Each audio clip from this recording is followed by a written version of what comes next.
ಮಾಜಿ ಪ್ರಧಾನಿ ಭಾರತ ರತ್ನ ಅಟಲ್ ಬಿಹಾರಿ ವಾಜಪೇಯಿಯವರ ಜನ್ಮ ದಿನಾಚರಣೆ ಕಾರ್ಯಕ್ರಮವನ್ನು ಮಂಗಳೂರಿನ ಕಂಕನಾಡಿಯ ಕುತ್ಕೋರಿಗುಡ್ಡಿಯಲ್ಲಿ ಆಚರಿಸಲಾಯಿತು. ಪಂಡಿತ್ ದೀನ್ ದಯಾಳ್ ಉಪಾಧ್ಯಾಯ ವಿಚಾರ ಮಂಚ್ ಮಂಗಳೂರು ಮತ್ತು ಎ ಬದ್ರಿನಾಥ್ ಕಾಮತ್ ಮಂಗಳೂರು ಇವರ ಸಹಯೋಗದೊಂದಿಗೆ ಮಾಜಿ ಪ್ರಧಾನಿ ಭಾರತ ರತ್ನ ಅಟಲ್ ಬಿಹಾರಿ ವಾಜಪೇಯಿಯವರ ಜನ್ಮ ದಿನಾಚರಣೆಯನ್ನು ಆಚರಿಸಿದರು. ಕಾರ್ಯಕ್ರಮದ ಉದ್ಘಾಟನೆಯನ್ನ ವಿಶ್ವ ಹಿಂದೂ ಪರಿಷತ್ನ ಪ್ರಾಂತ ಸಂಚಾಲಕರಾದ ಪ್ರೊಫೆಸರ್ ಎಂಬಿ ಪುರಾಣಿಕ್ ನೆರವೇರಿಸಿದರು.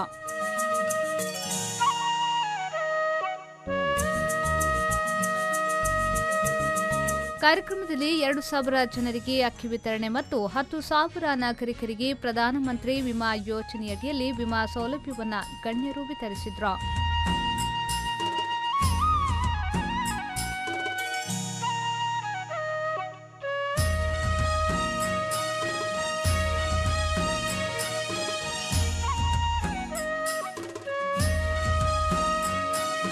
ಇದೇ ವೇಳೆ ಕಾರ್ಯಕ್ರಮದ ಅಧ್ಯಕ್ಷತೆ ವಹಿಸಿ ಮಾತನಾಡಿದ ಎ ಬದ್ರಿನಾಥ್, 10,000 ಜನರಿಗೆ ಪ್ರಧಾನಮಂತ್ರಿ ವಿಮಾ ಯೋಜನೆಯಡಿಯಲ್ಲಿ ವಿಮಾ ಸೌಲಭ್ಯವನ್ನು ಒದಗಿಸಲಾಗಿದೆ.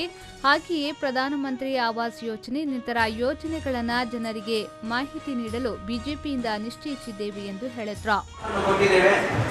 ಅದನ್ನು ನೀವು ಫಿಲ್ ಮಾಡಿ ನಮಗೆ ತಲುಪಿಸಿದ್ರೆ ನಾವು ಅದಕ್ಕೆ ಬೇಕಾದ ಇದನ್ನು ಮಾಡಿ ನಿಮಗೆ ವಿಮೆಯ ಇನ್ಶೂರೆನ್ಸ್ ನಂಬರ್ನ ನಾವು ಕೊಡ್ತೀವಿ. ಇದು ಇವತ್ತೇ ಮುಗಿಯುವುದಲ್ಲ, ಇನ್ನ 1.5 ತಿಂಗಳು 2 ತಿಂಗಳ ತನಕ ನಾವು ಈ ವಿಮೆಯ ಯೋಜನೆಯನ್ನು ನಿಮಗಾಗಿ ಎಲ್ಲರಿಗೆ ಮಾಡ್ತಾ ಇದ್ದೀವಿ. ಆನಂತರ ಮಂಗಳೂರು ನಗರ ದಕ್ಷಿಣ ಮಂಡಲದ ಅಧ್ಯಕ್ಷರಾದ ವೇದವ್ಯಾಸ್ ಕಾಮತ್ ಮಾತನಾಡಿ, ಎನ್ಡಿಎ ಸರ್ಕಾರದಲ್ಲಿ ಭಾರತ ದೇಶವನ್ನ ಅಭಿವೃದ್ಧಿಯತ್ತ ಕೊಂಡೊಯ್ದ ಮಾಜಿ ಪ್ರಧಾನಿ ಅಟಲ್ ಬಿಹಾರಿ ವಾಜಪೇಯಿಯವರ ಜನ್ಮ ದಿನಾಚರಣೆಯನ್ನು ಆಚರಿಸುತ್ತಿದ್ದು, ಅವರು ದೇಶಕ್ಕೆ ನೀಡಿದ ಕೊಡುಗೆಯನ್ನ ಸ್ಮರಿಸಿಕೊಂಡರು. ವಾಜಪೇಯಿಯವರು ಅಷ್ಟು ಪಕ್ಷವನ್ನ ಕಟ್ಟಿಕೊಂಡು ಎನ್ಡಿಎ ಮುಖಾಂತರ ಈ ದೇಶವನ್ನ ಮುನ್ನಡೆಸ್ತಾ ಇರುವಾಗ ಅವರು ಈ ದೇಶಕ್ಕೆ ಕೊಟ್ಟಂತಹ ಕೊಡುಗೆಗಳು, ಎನ್ಡಿಎ ಸರ್ಕಾರದಲ್ಲಿ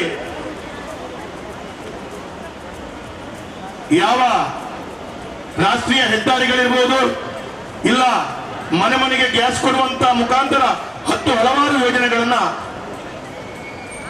ಮಾಜಿ ಪ್ರಧಾನಿಗಳಾದ ಅಟಲ್ ಬಿಹಾರಿ ವಾಜಪೇಯಿ ಅವರು ನಡೆಸಿಕೊಟ್ಟರು. ಈ ಸಂದರ್ಭ ಕಾರ್ಯಕ್ರಮದಲ್ಲಿ ಮಾಜಿ ಶಾಸಕರಾದ ಎನ್ ಯೋಗೀಶ್ ಭಟ್, ಮಂಗಳೂರು ನಗರ ದಕ್ಷಿಣ ಮಂಡಲದ ಪ್ರಧಾನ ಕಾರ್ಯದರ್ಶಿ ರಮೇಶ್ ಕಂಡೆಟ್ಟು, ಬಿಜೆಪಿ ಉತ್ತರ ಶಕ್ತಿ ಕೇಂದ್ರದ ಅಧ್ಯಕ್ಷರಾದ ಜನಾರ್ದನ ಕುಡ್ವಾ, ಬಿಜೆಪಿ ದಕ್ಷಿಣ ಶಕ್ತಿ ಕೇಂದ್ರದ ಅಧ್ಯಕ್ಷರಾದ ದೇವೋಜಿ ರಾವ್ ಮತ್ತಿತರರು ಉಪಸ್ಥಿತರಿದ್ದರು.